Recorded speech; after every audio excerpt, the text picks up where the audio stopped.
lakas ng trip ng ulan.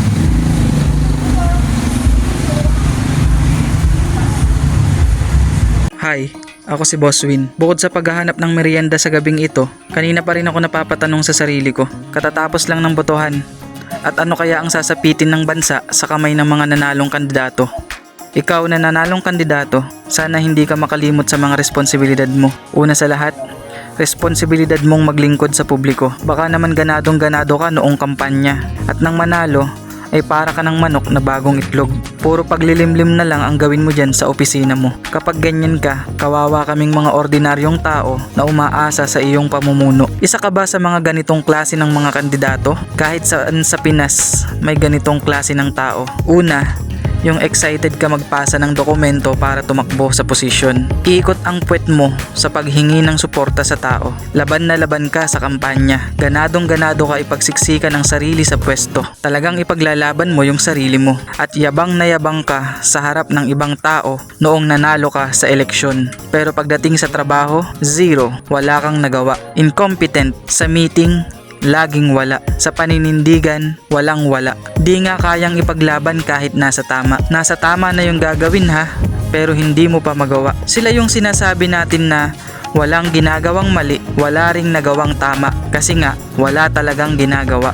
Kaming mga dukha, umaasa kami sa politikong nanalo na mahusay kayong mamumuno. Kaya dapat nagagawa nyong maipatupad ang mga plataforma. Huwag puro porma, kung makakaway at makakamay ka sa mga tao, pormang-porma talaga. Kaya sana magampanan ang plataforma. Maging tapat ka sa pamamahala sa bayan. Maging accountable.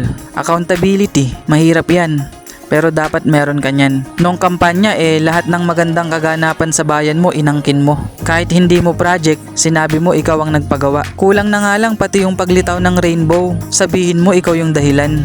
Dapat alam mo rin tanggapin yung mga pagkakamali. Kapag palpak na, tama na. Panagutan ang mga kapalpakan. Huwag mong pagtakpan yung sarili mo. At sa halip na talikuran mo, ayusin mo yung kapalpakan sa serbisyo. Kasi taong bayan ang kawawa sa mga maling pamamalakad. Kawawa kaming mga mahihirap. Palakasin mo ang ekonomiya. Alam namin na saglit lang ang termino mo. Pero sapat siguro yan para makagawa ka ng ilang pangmatagalang programa. Programang mapapakinabangan ng matagal.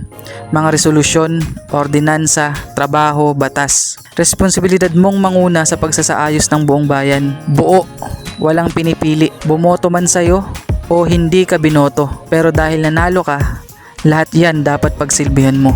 Huwag mong titignan kung binoto ka ba o hindi. Transparency dapat umiral din. Open sa publiko ang mga desisyon at ginagawa ng pamahalaan. Dapat walang patago at walang illegal na mga transaksyon. Ang ganda ng sistema kapag ganyan. Sana lang talaga tunay na qualified at epektibo sa trabaho ang mga nanalo sa ating bansa. Sana hindi sila patunga-tunganga sa opisina. Maging epektibo sa paglutas ng problema sa bayan. Nagmamakaawa ako na protektahan mo ang publiko at ang bayan. Maging tama at mabusisi sa mga programa at patakaran. Hindi na sana maging kawawa ang gaya naming mga dukha.